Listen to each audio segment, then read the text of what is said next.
জাতীয় সংসদের স্পিকারের সঙ্গে মার্কিন রাষ্ট্রদূতের সৌজন্য সাক্ষাৎ।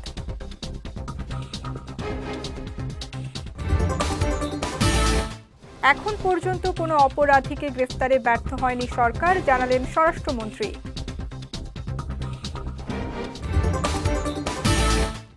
এবং হামের চেয়েও বেশি দক্ষতার সঙ্গে ডেঙ্গু মোকাবিলা করতে চায় সরকার, বললেন স্বাস্থ্যমন্ত্রী।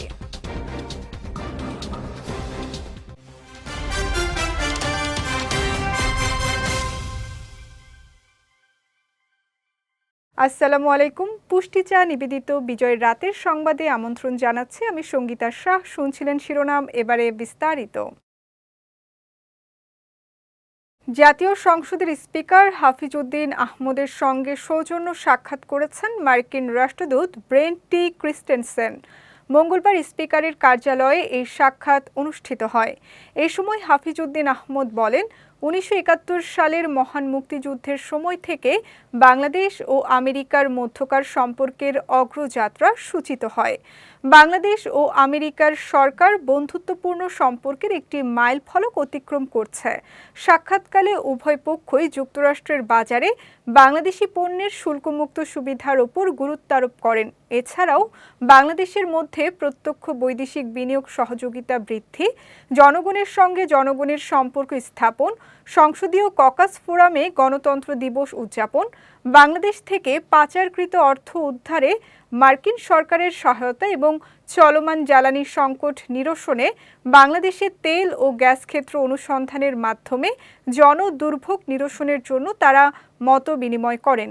সাক্ষাৎকালে মার্কিন দূতাবাসের প্রতিনিধি দলের সদস্য এবং বাংলাদেশ জাতীয় সংসদ সচিবালয়ের সংশ্লিষ্ট ঊর্ধ্বতন কর্মকর্তারা উপস্থিত ছিলেন। রাজধানীর আদ্দিন হাসপাতালে 6 নবজাতকের মৃত্যুর ঘটনায় মামলা হয়েছে। স্বাস্থ্য ও স্বরাষ্ট্র মন্ত্রণালয় বিষয়টি দেখছে বলে জানিয়েছেন স্বরাষ্ট্রমন্ত্রী সালাউদ্দিন আহমদ। মঙ্গলবার দুপুরে সচিবালয়ে সাংবাদিকদের তিনি এ কথা বলেন। এ সময় আদ্দিন হাসপাতালে মামলার আসামিদের গ্রেফতার প্রসঙ্গে স্বরাষ্ট্রমন্ত্রী বলেন, এখন পর্যন্ত কোনো অপরাধীকে গ্রেফতারে বর্তমান সরকার ব্যর্থ হয়েছে এমন ঘটনা নেই। এছাড়া রামিসা হত্যাকাণ্ডের বিষয়ে সালাউদ্দিন আহমদ বলেন, বিচার কাজ চলমান রয়েছে। আমাদের প্রত্যাশা সংক্ষিপ্ত সময়ে বিচার শেষ হবে। এছাড়া পুশিন বিষয়ে বিজিবি সতর্ক অবস্থানে রয়েছে বলেও জানান তিনি। রামিসা হত্যার বিচার কাজ চলমান আছে। আজকে সম্ভবত 12 জন সাক্ষীর সাক্ষ্য হওয়ার কথা। এখনো পর্যন্ত আমি যতটুকু জানি 11 জনের সাক্ষী হয়ে গিয়েছে, বাকি সাক্ষী হয়তো হবে। এই পর্যন্ত স্বরাষ্ট্র মন্ত্রণালয় কোন জায়গায় আসামি গ্রেপ্তার করতে ব্যর্থ হয়েছে, একটু সময়ের দরকার হয়, সেই সময়টা দিতে হবে। আমাদের কাছে শীর্ষ সন্ত্রাসী বা ক্ষুদ্র সন্ত্রাসী বলতে কিছু নেই। যদি অভিযুক্ত এবং অপরাধী হয় তাদের সবাইকে আমরা গ্রেফতার করব আইনানুগভাবে। আমরা এগুলো শুনতে পাচ্ছি, বর্ডারে আমাদের বিজিবি অ্যালার্ট আছে। আমরা যে কোনো রকমের ইলিগেল পুশিং বা পুশব্যাক এগুলোর বিপক্ষে। ডেঙ্গু পরিস্থিতি মোকাবিলায় সরকার সর্বোচ্চ প্রস্তুতি নিয়েছে বলে জানিয়েছেন স্বাস্থ্য ও পরিবার কল্যাণ মন্ত্রী সরদার মোহাম্মদ সাখাওয়াত হোসেন। মঙ্গলবার সচিবালয়ে সাংবাদিকদের সঙ্গে আলাপকালে কথা জানান তিনি। বলেন, হাম মোকাবিলার চেয়েও অধিক দক্ষতার সঙ্গে ডেঙ্গু নিয়ন্ত্রণে কাজ করতে চায় সরকার। এজন্য সারা দেশে পরিচ্ছন্নতা অভিযান, মশক নিধন কার্যক্রম এবং চিকিৎসা ব্যবস্থার প্রস্তুতি জোরদার করা হচ্ছে। মন্ত্রী আরও জানান, ডেঙ্গুর ভ্যাকসিন নিয়ে আন্তর্জাতিক সংস্থাগুলোর সঙ্গে আলোচনা চলছে। তবে নিরাপত্তা ও কার্যকারিতা নিশ্চিত না হওয়া পর্যন্ত দেশের টিকাদান কর্মসূচি শুরু হচ্ছে না। এদিকে আগামী শনিবার থেকে 3 মাসব্যাপী ডেঙ্গু প্রতিরোধে সচেতনতামূলক কর্মসূচি শুরু হবে বলে জানিয়েছে স্বাস্থ্য মন্ত্রণালয়। ইনশাআল্লাহ আমরা যেভাবে আটকাইছি মেজেলকে, আমরা এইভাবে আটকাবো ডেঙ্গুকে। আপনারা চেষ্টা করেন, যেটুকু বলছি এটুকু আপনাদেরকে হবে। ডেঙ্গু এখন কোনো ফোরকাস্ট নাই, 4 জন পেশেন্ট আমরা পাইছি, অন্য কোনো ফোরকাস্ট নাই আর কোনো রোগ আক্রান্ত এটা বলতে পারবো না। আমরা চেষ্টা করতেছি ডেঙ্গু যাতে 0 থাকে। লেটার সি কি হয়। আমরা তো পরিচ্ছন্নতায় যাচ্ছি, ওষুধ ছিটাবো, কি হবে এটা তো বলতে পারবো না। কি হয় যে সারা দেশব্যাপী আমরা কার্যক্রম চালাচ্ছি। আমরা যে ওষুধটা ব্যবহার করতেছি that is imported from India. Which is used in India. It's a very high quality medicine. আমরা সরকারে আসার 7 দিনের ভিতরে আমাদের 2টা সিটি কর্পোরেশনের স্টকে ইট দিয়ে ড্রামকে আইডেন্টিফাই করেছি, কোন ড্রামে গিয়ে পড়লো। ওই ড্রাম থেকে আমরা ওষুধ নিয়ে আমরা ল্যাবরেটরিতে টেস্ট করেছি, 100% ওকে। আরেকটা যেটা বলেছেন মশা মরে না, ঠিক না, মশা একদম অনেক কমে গিয়েছিল। আমাদের স্প্রে লেভেলে যেটা ট্রুথ, যারা স্প্রে করে তারা কিছু কিছু ওষুধ মারিং করে, কেরোসিন বেশি মিশায়। ওই পর্যায়ে আমাদের সিটি কর্পোরেশন তদারকি করতেছে যাতে স্প্রেটাও সঠিক হয়। অংশীজনরা চাইলে 2027 সালের এসএসসি পরীক্ষার সময়সূচি আবারও পরিবর্তন হতে পারে বলে জানিয়েছেন শিক্ষামন্ত্রী আনম এহসানুল হক মিলন। মঙ্গলবার দুপুরে সচিবালয়ে প্রধানমন্ত্রীর সাথে বৈঠক শেষে সাংবাদিকদের তিনি এই কথা জানান। মন্ত্রী বলেন, বর্তমান সরকার দায়িত্ব নিয়েই এসএসসি ও এইচএসসি পরীক্ষার জট কমিয়ে আনতে কাজ শুরু করেছিল। তারই অংশ হিসেবে বিভিন্ন অংশীজনের সাথে দফায় দফায় বৈঠক করে মন্ত্রণালয়। এইসব বৈঠকেই সিদ্ধান্ত হয় আগামী রমজানের আগেই অনুষ্ঠিত হবে 2027 সালের এসএসসি পরীক্ষা। সম্ভাব্য সূচি অনুযায়ী পরীক্ষা শুরু হবার কথা 7 জানুয়ারি থেকে। তবে পরীক্ষার এই সময় বেশি এগিয়ে আনা হয়েছে বলে সম্প্রতি নানা আলোচনা চলছে সামাজিক মাধ্যমে। জানান, পরীক্ষার্থী ও অভিভাবকরা চাইলে এই সূচি আবারও পরিবর্তনের বিষয়ে বিবেচনা করবে মন্ত্রণালয়। এসএসসি 10 বছর লেখাপড়া 10 বছর শেষ করতে যাচ্ছি, এইচএসসি 2 বছর শেষ করতে যাচ্ছি। এখন প্রিভিয়াসটা তো একদিনে হবে না, তাহলে এটাকে আমরা আস্তে আস্তে ধরবো, মানে গ্যাপটাকে ন্যারো করবো। তো এবার আমরা চেয়েছিলাম যে ফেব্রুয়ারির শেষ দিকে কিছু করতে, কিন্তু ফেব্রুয়ারি তো রোজা। তো এই জন্য আমরা স্টেক হোল্ডারের সাথে কথা বলেছি, বলে তাদেরকে জানতে চাইলাম যে আমরা কি রোজার পরেই পরীক্ষাটা নেব না রোজার আগে নেব। তো স্টেক হোল্ডারও বললো রোজার আগেই শেষ করে দেন। সেই জন্য আমরা 7 জানুয়ারি শুরু করব এবং 8 ফেব্রুয়ারি আমরা শেষ করে দেবো। রোজার কারণে এটা 1 মাস এগিয়ে আসছে, তা নাহলে তো আমরা চেয়েছি এটা ফেব্রুয়ারি লাস্ট উইকে শেষ করছি, এই ফেব্রুয়ারি 7 তারিখে। হ্যাঁ, রোজার আগে বলছি যে রোজার আগে শেষ করে দেয়, এখন আবার সবাই বলছে না রোজার পরে শেষ করে। তো রোজার মাস যদি ছাত্রছাত্রীরা না পড়ে রোজার পরে শেষ করলে তাদের জন্য আবার একটা, আমরা তো স্টেক হোল্ডারের সাথে আলাপ করেই কাজ করছি, সকলের ওপিনিয়ন নিয়ে কাজ করছি, কারণ এডুকেশন তো সকলের কমিউনিটি, সকলের ইন্টারেস্ট আছে এবং এই মন্ত্রণালয়ের সাথে তো সকলেই ইনভলভ, তাই না? আপনারা সকলেই ইনভলভ, আপনাদের সন্তানরা রয়েছে, লেখাপড়া করছে, এটাই তো আমার বিউটিস এই মিনিস্ট্রি। রাশিয়ার সেনাবাহিনীতে 30 বাংলাদেশি যুবককে বিক্রির অভিযোগে অভিযুক্ত 3টি রিক্রুটিং এজেন্সির লাইসেন্স বাতিল করা হয়েছে বলে জানিয়েছেন প্রবাসী কল্যাণ ও বৈদেশিক কর্মসংস্থান মন্ত্রী আরিফুল হক চৌধুরী। মঙ্গলবার রাজধানীর প্রবাসী কল্যাণ ভবনে আয়োজিত এক সংবাদ সম্মেলনে তিনি বলেন, মানব পাচার ও প্রতারণার সঙ্গে জড়িতদের বিরুদ্ধে সরকারের অবস্থান জিরো টলারেন্স। মন্ত্রী জানান, ইতোমধ্যে ইরাক থেকে 8 বাংলাদেশিকে দেশে ফিরিয়ে আনা হয়েছে এবং সংশ্লিষ্ট একটি এজেন্সির কাছ থেকে ক্ষতিপূরণও আদায় করা হয়েছে। প্রবাসীদের সেবা আরও সহজ ও কার্যকর করতে কেন্দ্রীয় অভিযোগ ব্যবস্থা সহ বিভিন্ন সংস্কার উদ্যোগ নেওয়া হচ্ছে বলেও জানান তিনি। এ সময় মন্ত্রণালয়ের ভেতরে কোনো ধরনের সিন্ডিকেট বা অনিয়ম বরদাস্ত করা হবে না বলে হুঁশিয়ারি দেন প্রবাসী কল্যাণ মন্ত্রী। রিক্রুটিং এজেন্সির লাইসেন্স আমরা প্রত্যাহার করেছি, তাদের জামানত আমরা বাজেয়াপ্ত করেছি, স্টেটের মাধ্যমে আমরা সিলগালা করেছি। কোনো সিন্ডিকেট, আমি যদি এখানে মন্ত্রী থাকি, কোনো সিন্ডিকেট এখানে কোনো ধরনের সিন্ডিকেটের সুযোগ থাকবে না এবং এটা যদি করতে না পারি চলে যাবে। আমি স্পেশাল ভাবে নিচ্ছি এবং এটাই আমার চ্যালেঞ্জ, তাড়াতাড়ি আপনাদের সামনে উপস্থাপন আপনারাই দেখবেন। রামিসা ধর্ষণ ও হত্যা মামলায় আসামি সোহেল রানা ও তার স্ত্রী স্বপ্না খাতুনের বিরুদ্ধে সাক্ষ্য গ্রহণ শেষ হয়েছে। মঙ্গলবার মামলার 17 জন সাক্ষীর মধ্যে 16 জন আদালতে সাক্ষ্য দিয়েছেন। অভিযোগ গঠনের পর মাত্র একদিনেই সম্পন্ন হয় পুরো সাক্ষ্য গ্রহণ কার্যক্রম। আদালতে সাক্ষ্য দেন রামিসার পরিবারের সদস্য, তদন্ত সংশ্লিষ্ট পুলিশ কর্মকর্তা, ফরেনসিক বিশেষজ্ঞ এবং ম্যাজিস্ট্রেট সহ গুরুত্বপূর্ণ সাক্ষীরা। এ সময় মামলার বিভিন্ন গুরুত্বপূর্ণ তথ্য ও ঘটনার বিবরণ আদালতে উপস্থাপিত হয়। সাক্ষ্য দিতে গিয়ে আবেগাপ্লুত হয়ে পড়েন রামিসার বাবা মা সহ কয়েকজন সাক্ষী। তারা হত্যাকাণ্ডের সঙ্গে জড়িতদের সর্বোচ্চ শাস্তির দাবি জানান। আগামীকাল আসামি পক্ষের আত্মপক্ষ সমর্থন ও যুক্তি তর্ক উপস্থাপনের পর মামলার রায়ের দিন নির্ধারণ করবেন আদালত। ভোক্তা পর্যায়ে এলপি গ্যাসের দাম কমানো হয়েছে। 12 কেজির সিলিন্ডারের দাম 55 টাকা কমিয়ে 1885 টাকা নির্ধারণ করেছে Bangladesh energy regulatory commission BERC। মঙ্গলবার এক বার্তায় এই তথ্য জানায় সংস্থাটি। এছাড়া প্রতি লিটার অটোগ্যাসের দাম 2 টাকা 57 পয়সা কমিয়ে 86 টাকা 93 পয়সা নির্ধারণ করা হয়েছে। এর আগে সর্বশেষ 19 এপ্রিল 12 কেজিতে 212 টাকা বাড়িয়ে 1940 টাকা নির্ধারণ করা হয়। তার 17 দিন পর আগে 2 এপ্রিল 387 টাকা বাড়িয়ে 1727 টাকা করেছিল BERC।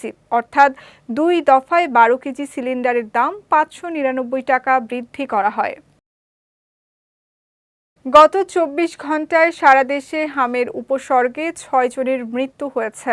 এ সময় আক্রান্ত হয়েছে 1334 জন। মঙ্গলবার বিকেলে স্বাস্থ্য অধিদপ্তরের এক বিজ্ঞপ্তিতে এ তথ্য জানানো হয়। বিজ্ঞপ্তিতে বলা হয়, গত 24 ঘন্টায় দেশে 1292 জন শিশু সন্দেহজনক হামে আক্রান্ত হয়েছেন। গত 15 মার্চ থেকে 30 মে পর্যন্ত দেশে মোট সন্দেহজনক হাম রোগীর সংখ্যা দাঁড়িয়েছে 73,362 জনে। এদিকে গত 24 ঘন্টায় নিশ্চিত হাম রোগী শনাক্ত হয়েছে 42 জন। এখন পর্যন্ত মোট নিশ্চিত হাম রোগীর সংখ্যা বেড়ে হয়েছে 9,136 জন। স্বাস্থ্য অধিদপ্তরের তথ্য মতে 15 মার্চ থেকে 30 মে পর্যন্ত সন্দেহজনক হাম রোগে হাসপাতালে ভর্তি হয়েছেন 59,106 জন। একই সময় সুস্থ হয়ে হাসপাতাল থেকে ছাড়পত্র পেয়েছেন 54,812 জন। বিজ্ঞপ্তিতে বলা হয়, এখন পর্যন্ত সন্দেহজনক হামে মোট মৃত্যু হয়েছে 504 জনের। এছাড়া নিশ্চিত হামে এ পর্যন্ত মারা গেছেন 90 জন। এবার পুষ্টি চিনিগুড়া চাল নিবেদিত জেলা সংবাদ।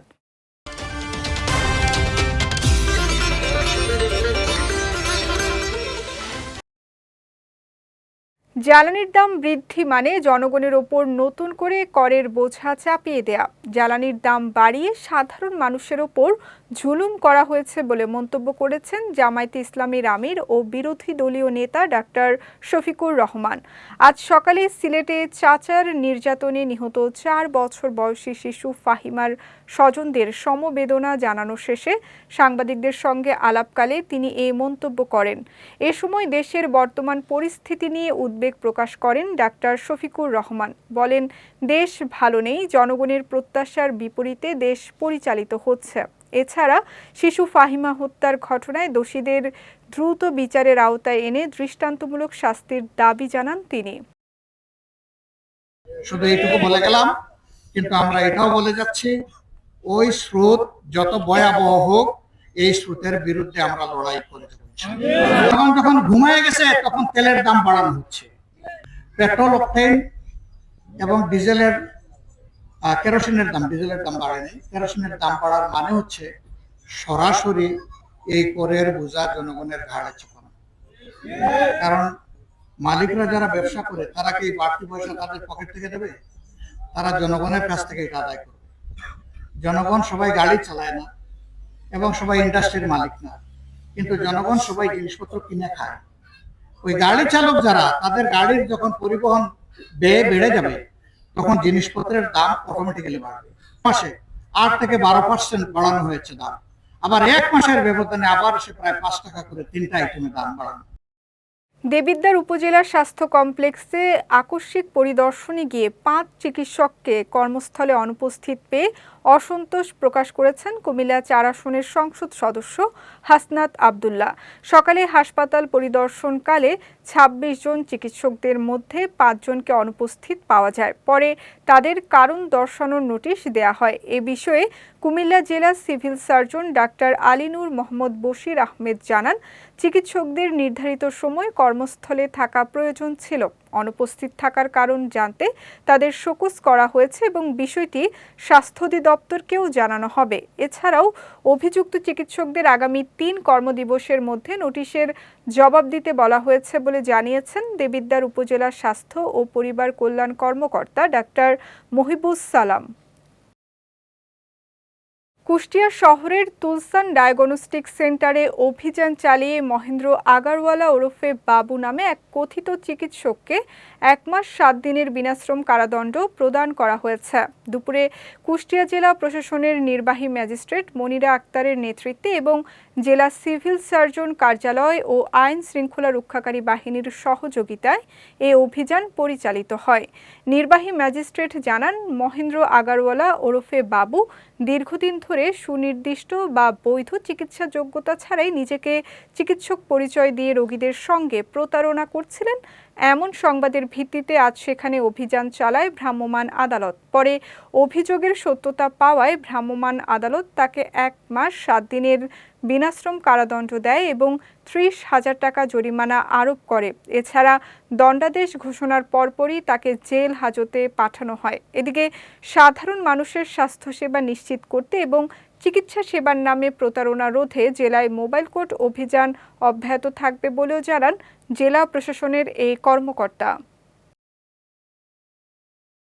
খুলনায় লবণচড়া থানার সাচিবুনিয়া এলাকার স্কুল ভিটায় মোহাম্মদ রাশেদ নামের এক যুবকের মরদেহ উদ্ধার করেছে পুলিশ। লবণচড়া থানার ভারপ্রাপ্ত কর্মকর্তা সৈয়দ মোশাররফ হোসেন জানান, মঙ্গলবার সকালে লবণচড়া থানার কৃষ্ণনগর এলাকায় বাড়ির পাশের একটি দোকানের সামনে থেকে 3-4টি মোটরসাইকেলে করে রাশেদকে তুলে নিয়ে যায় দুর্বৃত্তরা। পরে সাচিবুনিয়া এলাকায় নিয়ে তাকে কুপিয়ে হত্যা করে। রাশেদের মরদেহ উদ্ধার করে খুলনা মেডিকেল কলেজ হাসপাতাল মর্গে পাঠানো হয়েছে। পূর্ব শত্রুতার জের ধরেই এই হত্যাকাণ্ডটি ঘটেছে বলে ধারণা করছে পুলিশ। হত্যাকাণ্ডে জড়িতদের আটকের তৎপরতা চালাচ্ছে পুলিশ। এবার পুষ্টি নিবেদিত আন্তর্জাতিক প্রসঙ্গ।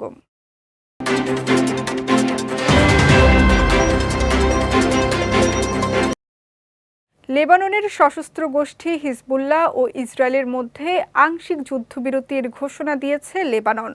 স্থানীয় সময় সোমবার লেবাননের এই ঘোষণা চলতি সংঘাতে উত্তেজনা সীমিত মাত্রায় হলেও প্রশমনের একটি পদক্ষেপ। সাম্প্রতিক এর সংঘাতে 1000-এর বেশি লেবাননি নিহত হয়েছেন। ওয়াশিংটনে লেবাননের দূতাবাসের তথ্য অনুযায়ী এই যুদ্ধবিরতি চুক্তির মাধ্যমে দেশটিতে চলমান সংঘাতের পুরোপুরি অবসান হবে না, তবে এতে ইসরায়েলকে হিজবুল্লাহ নিয়ন্ত্রিত বৈরুত ও এর শহরতলিতে হামলা থেকে বিরত থাকার আহ্বান জানানো হয়েছে। এদিকে আজ মঙ্গলবার ভোররাতে ইসরায়েলি সেনাবাহিনী জানিয়েছে, লেবানন থেকে উত্তর ইসরায়েলের দিকে ছোড়া 2টি প্রজেক্টাইল তারা ভূপাতিত করেছে, কিন্তু এই ঘটনায় কোনো হতাহতের খবর পাওয়া যায়নি। ইউক্রেনের বিভিন্ন অঞ্চলে রাশিয়ার ক্ষেপণাস্ত্র হামলায় অন্তত 4 জন নিহত হয়েছে। এছাড়া আহত হয়েছে আরও বহু মানুষ। আজ স্থানীয় কর্মকর্তাদের বরাতে বিবিসি জানিয়েছে, রাতভর রুশ হামলায় দিনিপ্রো শহরে 73 বছর বয়সী এক নারী সহ 4 জন নিহত হয়েছেন। সেখানে আহত হয়েছেন আরও 5 জন। এছাড়া খার্কিভে 8 জন এবং রাজধানী কিয়েভে 4 জন আহত হওয়ার তথ্য পাওয়া গেছে। এর আগে ইউক্রেনের প্রেসিডেন্ট ভলোদিমির জেলেনস্কি দেশ জুড়ে সম্ভাব্য বড় ধরনের রুশ হামলার বিষয়ে সতর্ক করেন। সোমবার রাতে প্রকাশিত এক ভিডিও বার্তায় তিনি বলেন, রাশিয়ার হামলা নিয়ে গোয়েন্দা সতর্কবার্তা এখনও কার্যকর রয়েছে এবং বড় ধরনের আক্রমণের প্রস্তুতির ইঙ্গিত পাওয়া যাচ্ছে। হামলার সতর্কতা জারি হলে হাজারো মানুষ আশ্রয়কেন্দ্রে চলে যান। যাচ্ছি পুষ্টি ড্রিঙ্কিং ওয়াটার নিবেদিত খেলার সংবাদে।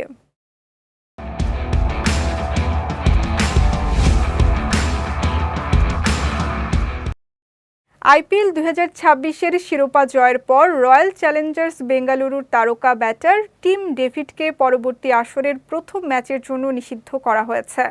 ফাইনাল ম্যাচে আম্পায়ার নিতিন মেননের দিকে রাগান্বিত হয়ে আইসব্যাগ ছুঁড়ে মারায় তাকে এ শাস্তি দেয়া হয়। ম্যাচ রেফারি জাভাগাল শ্রীনাথ তাকে এ অপরাধের জন্য ম্যাচ ফির 50% জরিমানা সহ 2টি ডেমেরিট পয়েন্ট দেন। এদিকে গত 36 মাসে টিম ডেভিডের মোট ডিমেরিট পয়েন্টের সংখ্যা দাঁড়ায় 5, যার কারণে স্বয়ংক্রিয়ভাবে এক ম্যাচের নিষেধাজ্ঞা কার্যকর হয়েছে। ফলে আইপিএল 2027-এ আরসিবির প্রথম ম্যাচে অথবা আগামী মৌসুমে তিনি যে দলের হয়েই খেলুক না কেন, সেই দলের প্রথম ম্যাচে তাকে বাইরে থাকতে হবে। সাফ চ্যাম্পিয়নশিপের ফাইনালে ওঠার লড়াইয়ে আগামীকাল নেপালের মুখোমুখি হতে যাচ্ছে বাংলাদেশ। বাংলাদেশ সময় বিকেল 4টায় ভারতের গোয়ার পণ্ডিত জওহরলাল নেহরু স্টেডিয়ামে ম্যাচটি অনুষ্ঠিত হবে। এদিকে মাঠের সাম্প্রতিক পরিসংখ্যান ও শক্তির বিচারে নেপালের চেয়ে অনেকটাই এগিয়ে রয়েছে বাংলাদেশ। দুই দলের শেষ 5 বারের মুখোমুখিতে 3টি জয় ও 2টি ড্র রয়েছে লাল সবুজদের ঝুলিতে, যেখানে একটি ম্যাচেও হারেনি বাংলাদেশ। এর মধ্যে সাফের সবশেষ 2 আসরের ফাইনালে এই নেপালকে হারিয়েই দক্ষিণ এশিয়ার শ্রেষ্ঠত্বের মুকুট নিজেদের মাথায় পড়েছিল মারিয়া ঋতুপর্ণারা। ফলে মনস্তাত্ত্বিক দিক থেকে এগিয়ে থেকেই বুধবার ফাইনালে ওঠার লক্ষ্য নিয়ে মাঠে নামবে বাংলাদেশ। পুষ্টি চা নিবেদিত বিজয় রাতের সংবাদ শেষ করার আগে শিরোনামগুলো দেখে নিচ্ছি আরও একবার।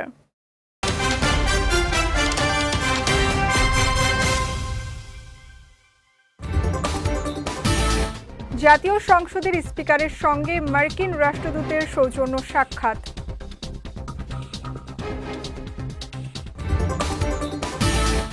এখন পর্যন্ত কোনো অপরাধীকে গ্রেফতারে ব্যর্থ হয়নি সরকার, জানালেন স্বরাষ্ট্রমন্ত্রী।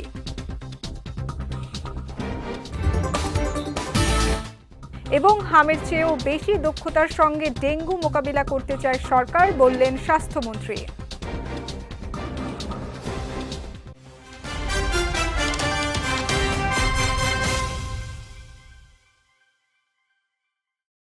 বিজয় রাতের সংবাদ শেষে আজকের মতো আমি সঙ্গীতা শাহ আপনাদের কাছ থেকে বিদায় নিচ্ছি। আগামীকাল একই সময় নতুন সব খবর দেখতে চোখ রাখুন বিজয় টিভিতে। এছাড়াও আজকের বিজয় রাতের সংবাদের ভিডিও দেখতে পারেন আমাদের ইউটিউব এবং ফেসবুক পেজে। আমাদের ইউটিউব হলো youtube.com/bijuytv অফিসিয়াল এবং আমাদের ফেসবুক পেজ হলো facebook.com/bijuytv লিমিটেড। এতক্ষণ সঙ্গে থাকার জন্য ধন্যবাদ সবাইকে।